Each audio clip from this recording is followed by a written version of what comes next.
Известный осетинский боксер Асланбек Кузаев подписал контракт с американским промоутером. С появлением нового представителя, который устраивает бои в Нью-Йорке на известной арене Мэдисон Сквер Гарден, Асланбек надеется, что на битву будут выходить более серьезные соперники. Для 26-летнего боксера контракт с новым промоутером является еще одной попыткой покорить вершину мирового бокса на новом для себя уровне, а также завоевать чемпионские пояса. Сейчас Асланбек готовится к очередному бою, который пройдет в Лос-Анджелесе в феврале следующего года. Имя соперника пока неизвестно, но он надеется, что ему достанется достойнейший противник. Это для меня шаг в будущее, так сказать.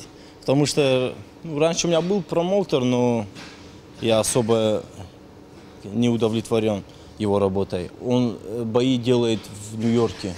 Это Мэдисон Сквер Гарден. Там, вы знаете, всегда очень серьезные бои. И по HBO, по Showtime показывают. Котта недавно там боксировал. То есть у него очень много бойцов.